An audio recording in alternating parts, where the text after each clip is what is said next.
आज के संसार में बहुत सी आवाजें हैं। अभी 8:05 हुए हैं और आपके रास्ते का इस ट्रैफिक कम हफ्ते के है। एपिसोड में स्वागत है। आशा है हर आप कोई ठीक अपनी हैं। दृष्टिकोण की आवाज दे रहा ये है, निराशा भरा है, लेकिन उसने ऐसे अजीब हरकत हर की। बात के बारे में। बहुत लोगों को आपको इस जो बारे भी में नाम अच्छा बातें करता करते है, सुना है।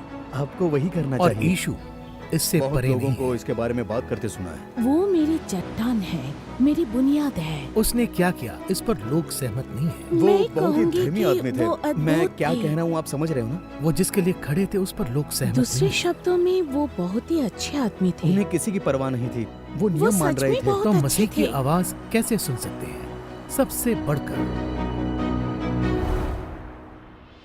अगर स्पष्ट आवाज होती तो क्या, पुत्र अदृश्य परमेश्वर का प्रतिरूप है। जो आपको बताएंगे कि सच में ईशु कौन है, उसके द्वारा सारी चीजें सृजी गईं, स्वर्ग की हो या पृथ्वी की। वो कैसे जिए उसने हमारे सारे पापों को क्षमा किया। और आपके जीवन के लिए उसका क्या अर्थ है। मसीह की शांति तुम्हारे हृदय में राज करे। और मसीह का ये विवरण तो उसे रखता है सबसे ऊपर।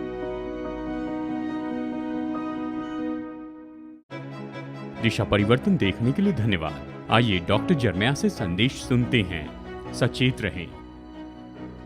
रीटा मैकलेन की आत्मिक यात्रा तब शुरू हुई जब वो रहती थी आयोवा में। उसकी परवरिश पेंटिकॉस्टल चर्च की दुनिया में ही हुई थी। 20 साल की उम्र में उसने कम डॉक्टरिन के प्रोटेस्टेंटिज्म की कोशिश की और वो भी उसके लिए असंतुष्टि की बात रही। और जब वो 27 साल की हुई उसने सारी आस्थाओं का इनकार कर दिया था। उसने कहा, विश्वासी के नाते मैं जख्मी महसूस करती थी और अगले 18 साल तक उसने भीतरी शांति खोजी प्रकृति में, रॉक क्लाइंबिंग के द्वारा, पहाड़ों पर और रेगिस्तान में हाइकिंग करके। वो पर्याप्त लगा। पर कुछ साल बाद भावनात्मक रूप में पूरी तरह तोड़ने वाले तलाक के बाद रीटा मैकलेन के आत्मिक जीवन ने एक अलग ही दिशा ली। जैसे एक समय वो पहाड़ों की यात्रा करना चाहती थी, स्काउटिंग करती थी।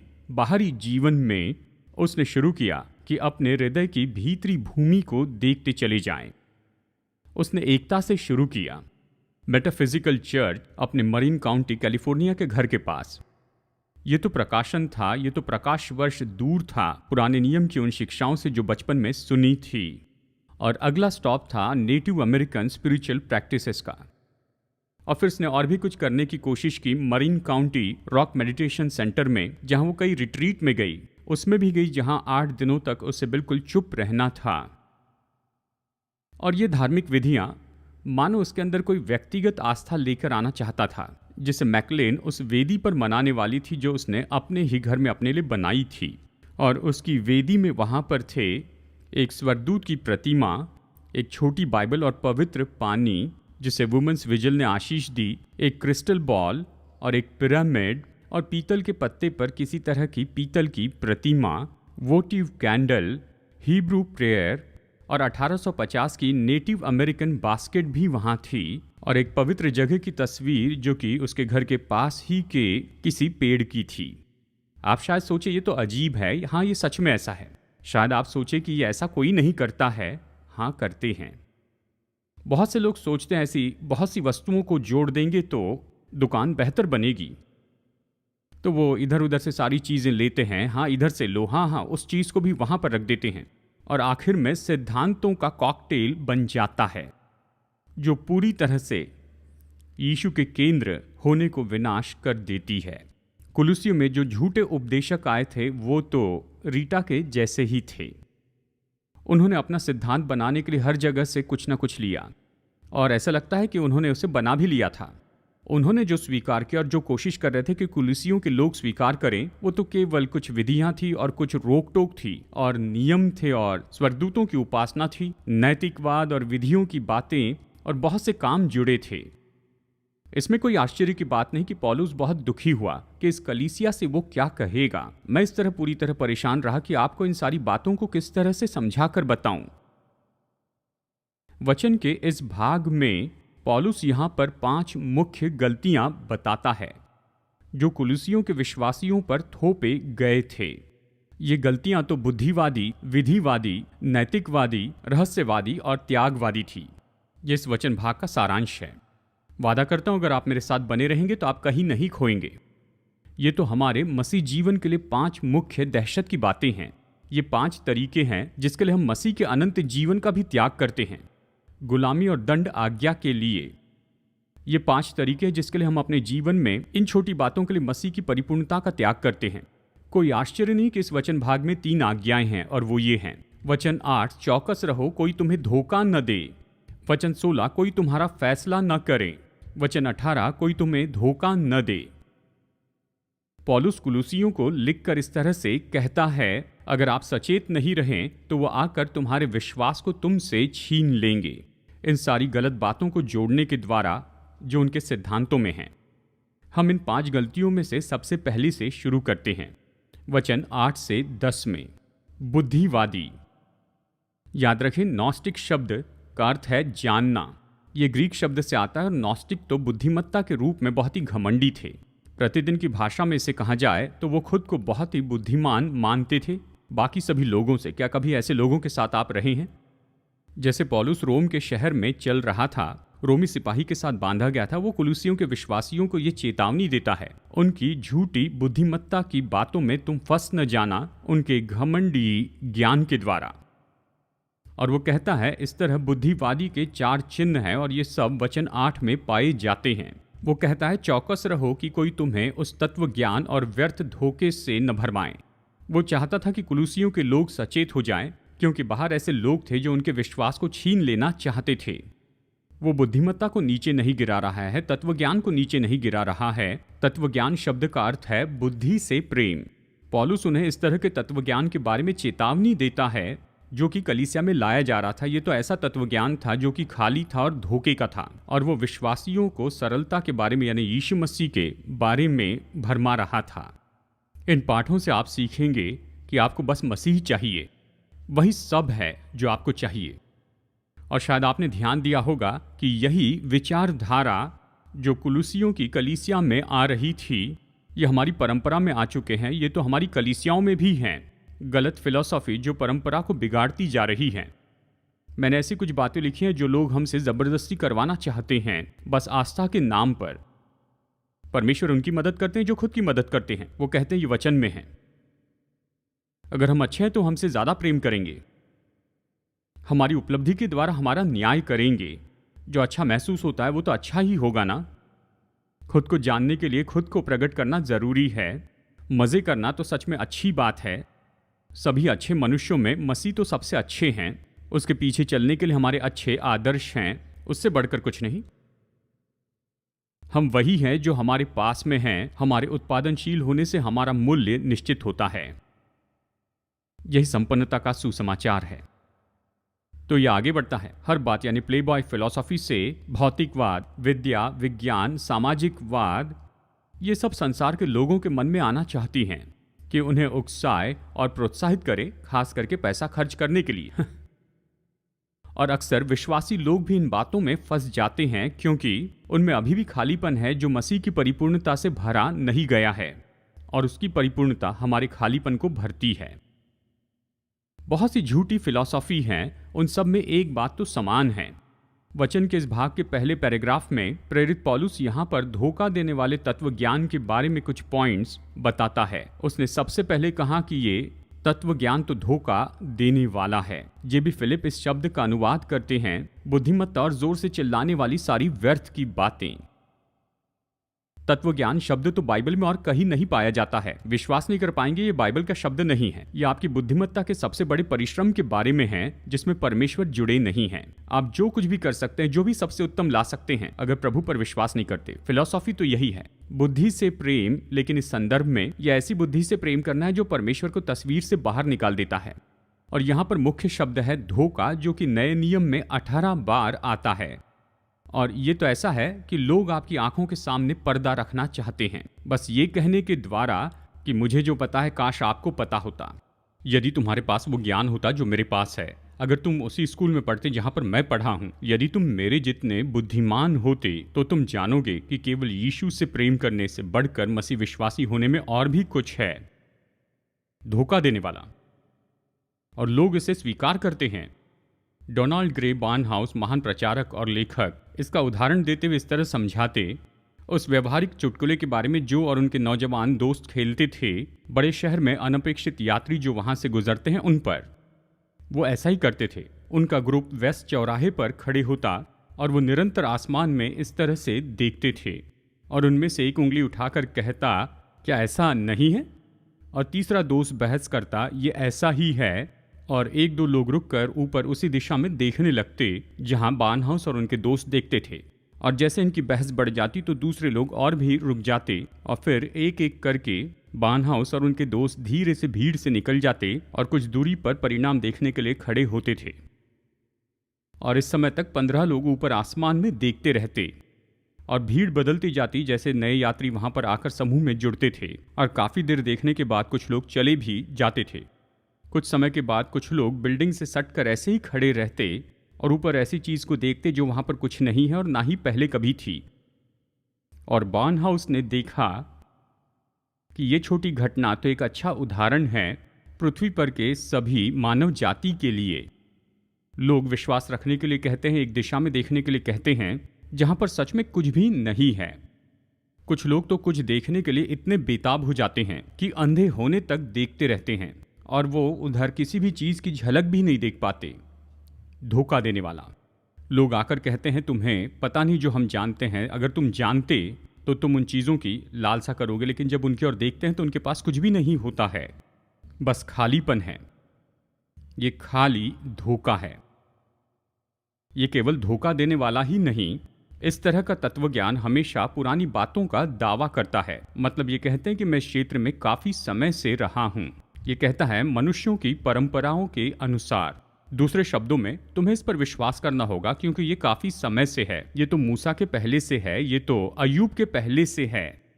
और ये बात तो सच नहीं है। वो तो बातें करते हुए मनगढ़ंत बातें बनाते हैं। ये तो पूरी तरह से हाल ही का है, लेकिन उसे सम्मानित करने के लिए वो इसके साथ प्राचीन बातें जोड़ देते हैं, मनुष्यों की परंपरा के अनुसार। और फिर ये शैतानी है। इसके बारे में गहराई से देखना होगा। नॉस्टिक तो घमंड करते थे संसार की बुनियादी बातों के आधार पर। ये यही कहता है। इसके बारे में ध्यान देना होगा। इस छोटे शब्द का अर्थ है कि इस संसार के अक्षर। ये वाक्य कि संसार की बुनियादी बातें ये अक्सर शैतानी सेना के बारे में बताने के लिए उपयोग होते हैं। और ये इस तरह से बताता है कि सिद्धांत के ऊपर शैतानी ताकतें राज्य करती हैं। और ये दुष्ट आत्माएं कुलूसियों के लोगों को फिर से बंधन में लाना चाहती थी, जो वो विश्वास में आने के पहले जानते थे। कितने लोग जानते उद्धार पाने के बाद शैतान आपको छोड़ता नहीं है। मैं सोचता हूँ वो आपकी ओर ज्यादा ध्यान देता है जब आप उसके विरोधी हो जाते हैं। पौलुस कहता है ये बुद्धिमत्ता की बातें जो वहां पर कुलस्से में तुम्हारे पास आती हैं, ये धोखा देने वाली है, पुरानी होने का दावा करती है, ये शैतान से है और अंत में ये गुलाम बनाने वाली है। वो कहता है चौकस रहो, कोई तुम्हें धोखा न देने पाए। पौलुस कहता है अगर तुम सचेत न हो तो ये सारा पागलपन जो लोग तुम पर लाते हैं आस्था के नाम पर, ये तो आपको बंदी बना लेता है, बांध देता है, ताकि आप यीशु मसीह में अपने विश्वास के सारे गुणों को छोड़ देते हैं। और वो कहता है चौकस रहो कि ऐसा न होने पाए। मैं आपसे कहूं, अगर आप अजीब से सिद्धांतों में फंसे हैं, मेरे लिए हैरान करने वाली बात नहीं कि यहाँ पर एक से ज्यादा व्यक्ति होंगे जो ऐसा कर रहे हैं। अगर आप अहंकार की शिक्षा सुन रहे हैं जो आपको सही सुनाई नहीं देती है, वो तो सही नहीं है, या ऐसा है जो आपके विश्वासी मित्र और आपके परिवार के लोग स्वीकार नहीं करते, तो आपके लिए मेरी सलाह है कि जितनी तेजी से हो सके उससे दूर भागें। उस भरमाने वाले सिद्धांतों से जल्दी ही वहां से निकल जाएं। देरी होने के पहले भाग जाए। उन बातों का इनकार करें जिसमें मसीह सब कुछ है नहीं बताया गया। हमें ऐसा करना होगा।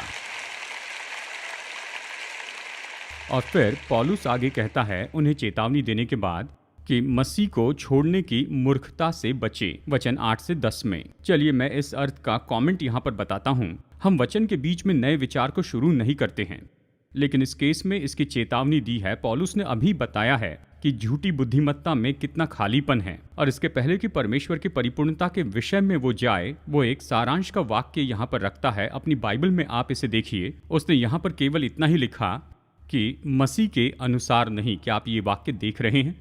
अगर वो मसीह के अनुसार नहीं है तो उसके साथ संबंध न रखें। वो ये कह रहा है जो कहने वाला हूं वो मसीह के अनुसार है, जो पहले कहा है वो मसीह के अनुसार नहीं है।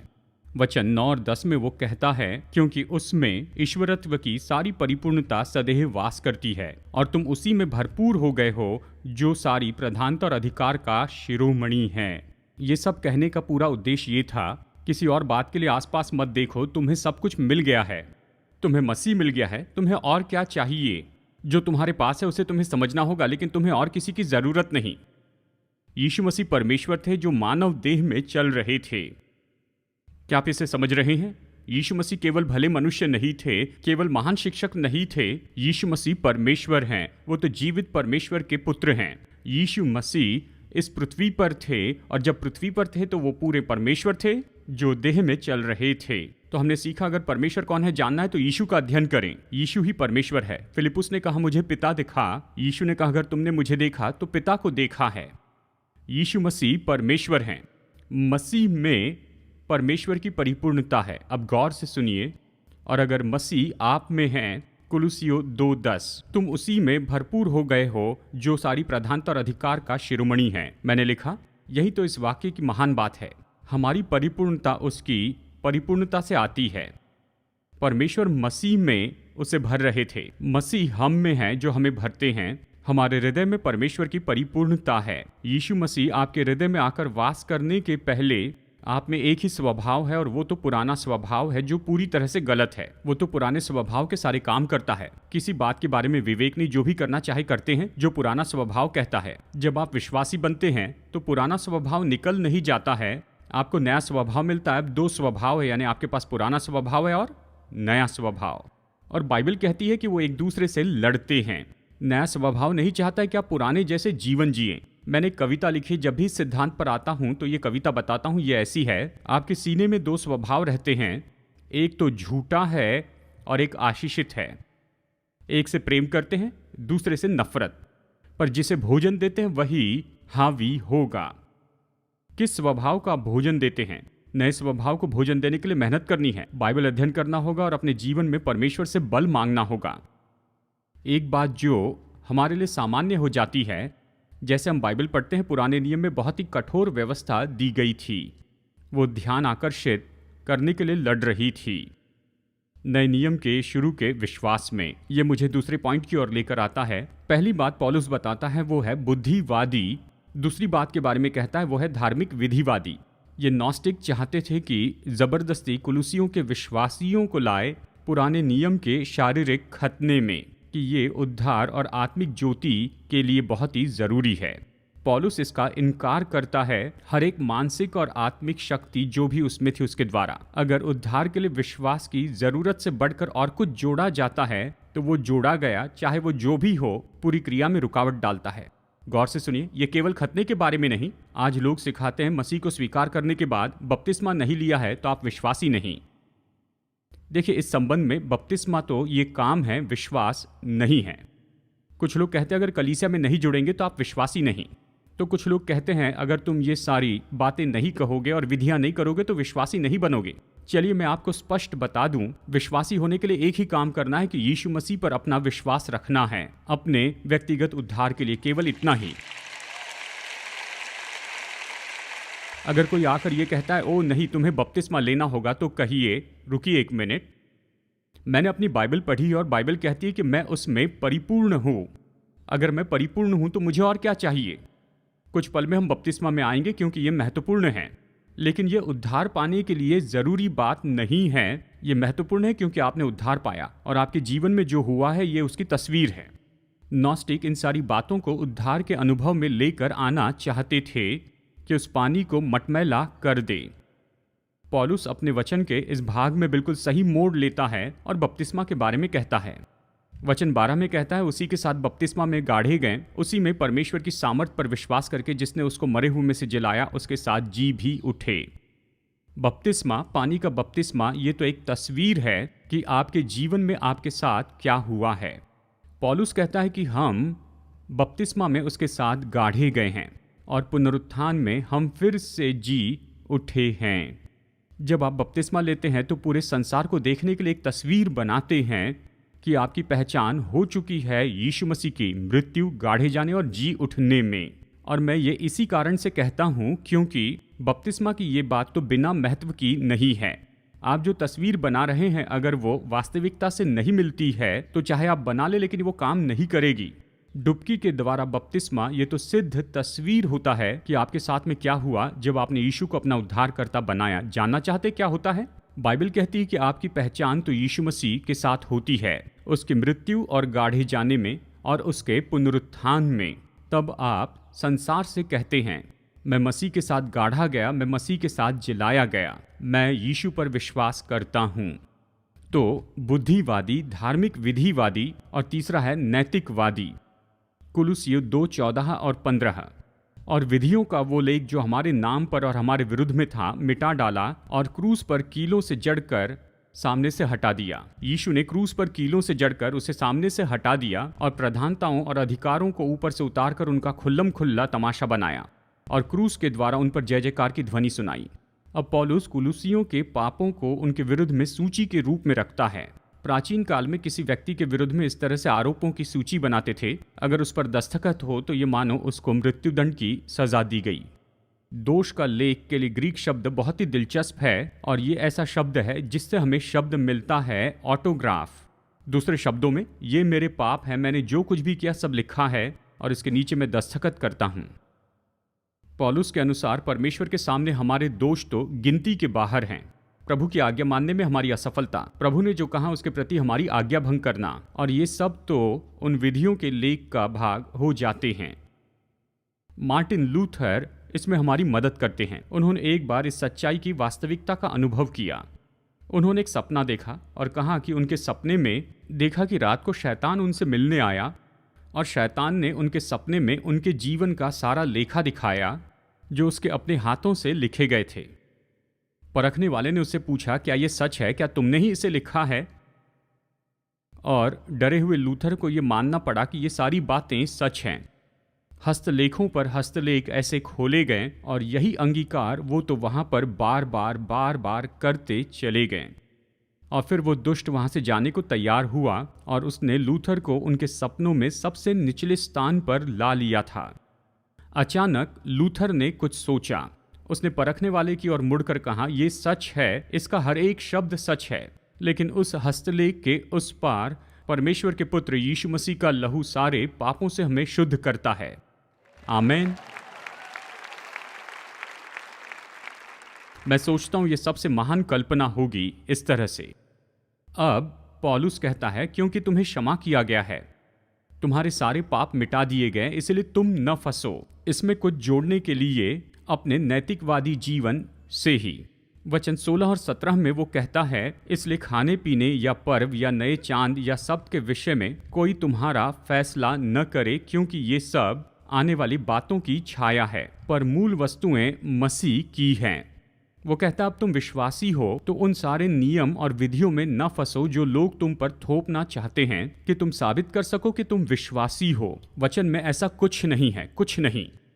भाइयों और बहनों, शत्रु ही है जो आकर आपको बांधना चाहता है ऐसे नियमों से जो परमेश्वर से नहीं आते हैं। हम कहते हैं ये गंदे 5, बुरे 9, बेढंगे डजन। आप जानते मैं क्या कह रहा हूं। और देखिए, फिर शैतान ये कहता है कि तुम तो पवित्र और धर्मी हो सकते हो, जो भी परमेश्वर चाहता है हो सकते हो, बस तुम्हें ये नहीं करना है और ये करते जाना है। मैं आपसे यही कहना चाहता हूं, सबसे अच्छा होगा कि आप बस प्रभु यीशु मसीह से प्रेम करने लगे। प्रभु यीशु से पूछिए कि आपको कैसे जीवन जीना है। हर दिन उठकर कहिए, मैं आपसे प्रेम करता हूं, आज आपकी सेवा करना चाहता हूं, ऐसा कुछ नहीं करना चाहता जिससे आप निराश हो। अगुवाई कीजिए, मार्ग दिखाइए और वो आपको दिखाएंगे और आपके हृदय में आनंद होगा और आप बोझ में दबे नहीं होंगे, सारे नियम, विधियां और सारी रुकावटों के बोझ में जो लोग विश्वासी के नाते आप पर रखना चाहते हैं। नैतिकवादी यानी अपनी या दूसरे की आत्मिकता को गिनते जाना, मनुष्य के बनाए हुए नियमों का पालन करके ये बेकार हैं और ये बेजान हैं और ये आपके मसीह जीवन का आनंद चुरा लेंगे। और फिर है रहस्यवादी। कोई मनुष्य आत्महीनता और स्वर्गदूतों की पूजा करा के तुम्हें दौड़ के प्रतिफल से वंचित न करें। ऐसा मनुष्य देखी हुई वस्तु में लगा रहता और शिरोमणि को पकड़े नहीं रहता, जिससे सारी देह जोड़ों और पट्टों के द्वारा पालन पोषण पाकर और एक साथ गठकर परमेश्वर की ओर से बढ़ती जाती है। और ये सच में कितने उत्तम रीति से यहाँ पर समझा रहा है। पौलुस यहाँ पर यही तो कह रहा है। अगर आप सचेत नहीं रहे तो आप ऐसे फंस जाएंगे कि उन चीज़ों की उपासना करें जो उपासना के लायक नहीं। जब हम अलौकिक अनुभव के पीछे भागते हैं केवल झूठी प्रेरणा के द्वारा, तो क्या होता है, हम घमंडी होते हैं और हमें जाकर सबको अपने अनुभव के बारे में बताना पड़ता है। मैं मानता हूं परमेश्वर शायद आपको कोई खास अनुभव दे, मुझे आपके अनुभव पता नहीं, लेकिन परमेश्वर ने मेरे जीवन में अपनी आशीषों के बहुत से काम किए। लेकिन आपको सावधान रहना होगा जब आप इनके बारे में दूसरों को बताते हैं, तो ये मत बताइए कि आपने ये आशीष पाई है इसलिए उन्हें भी ये आशीष पानी चाहिए। देखिए, हमने बहुत से लोगों की ओर से उनकी कहानी सुनी है कि कोई भी एक ही तरीके से मसीह यीशु के पास में नहीं आया है। वो आते हैं, एक तरह से उनका संदेश तो बिल्कुल एक जैसा है, लेकिन उन्होंने जो अनुभव पाया, प्रभु की जो आशीष पाई, वो सब तो एक दूसरे से अलग हैं। यानी अगर आप परमेश्वर की कोई खास आशीष पाते हैं जो वचन के अनुसार है, उसका आनंद उठाइए, लेकिन दूसरों को बताते हुए सावधान रहें, क्योंकि अगर आप सावधान न रहे तो दूसरों को बताएंगे कि उन्होंने आप ही के जैसे आशीष नहीं पाई है, तो उनके जीवन में कुछ कमी है, गलत है, सच नहीं है। और फिर इस लिस्ट के बिल्कुल अंत में है त्यागवादी। चलिए ये कहते हुए इसका सारांश बता दूं। कुछ लोग इस तरह से विश्वास करते हैं कि अगर हम खुद को दंड दें तो हम ईश्वरीय भक्ति में बढ़ सकते हैं। यानी खुद का इनकार करना परमेश्वर की ओर जाने का मार्ग है। खुद को चोट पहुंचाने के कारण आप विश्वासी नहीं बनते, यीशु को स्वीकार करने के कारण ही आप विश्वासी बनते हैं। मसीह ही सब कुछ है, आपको जो चाहिए वो वही है, वो आपको परिपूर्ण करते। जब आप अपने विश्वास के साथ कुछ चीजें जोड़ते हैं, विश्वास में ऐसी चीजें जोड़ते हैं जिनका विश्वास के साथ कोई संबंध नहीं, ये आपको बेहतर नहीं बनाएगा, ये आपको घटाते जाएगा, ये आपको छोटा बनाएगा। ये तो ऐसा करेगा कि सच में आप विश्वास नहीं करेंगे कि आप मसीह में परिपूर्ण हैं। अगर आप मसीह में परिपूर्ण हैं तो आपको किसी चीज की जरूरत नहीं। अपने संबंधों को उसमें बनाएं, उसका वचन पढ़िए, उससे प्रार्थना कीजिए, उसकी आराधना कीजिए, मसीह को अपना सब कुछ बनाएं और आप सब कुछ पाएंगे जो आपके जीवन को अर्थपूर्ण बनाएगी। तो आपके आसपास के आत्मिक बुलीज के द्वारा आप इस तरह परेशान ना हो।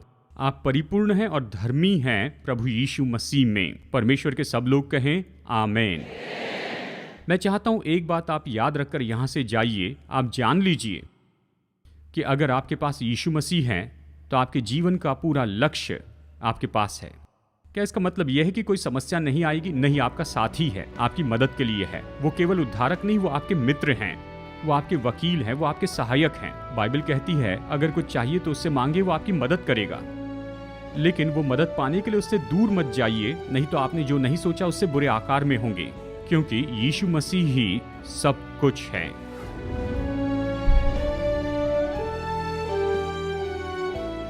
आज मेरे साथ दिशा परिवर्तन में जुड़ने के लिए धन्यवाद। जितना ज्यादा प्रभु वचन का अध्ययन करेंगे उतना ज्यादा हम समझेंगे कि हमारे प्रेमी परमेश्वर हम में से हर एक के साथ व्यक्तिगत संबंध रखना चाहते हैं। अगर आप उसके साथ ये संबंध शुरू करना चाहते हैं तो पहला कदम है कि अपने पापों से पश्चाताप करें और प्रभु यीशु से अपना उद्धारकर्ता और प्रभु होने के लिए कहें। जब आप ये निर्णय लेते हैं कि परमेश्वर के मुफ्त का उद्धार का वरदान ले ले, तो मसीह यीशु में नई सृष्टि के नाते परमेश्वर के साथ आपकी यात्रा शुरू होती है। तो अगर आज आपने विश्वास का ये कदम उठाया है तो मैं आपको प्रोत्साहित करता हूँ कि आप अपना ये निर्णय विश्वासियों को बताएं और भरोसेमंद सेवकाई को बताएं या लोकल कलीसिया को, और अपने इस नए विश्वास में आप उन्नति पाते चले जाएं। प्रभु आशीष दे जैसे आप परमेश्वर के साथ चलते हैं, और मैं अगली बार आपसे मुलाकात करने की आशा करता हूँ यहीं पर दिशा परिवर्तन में।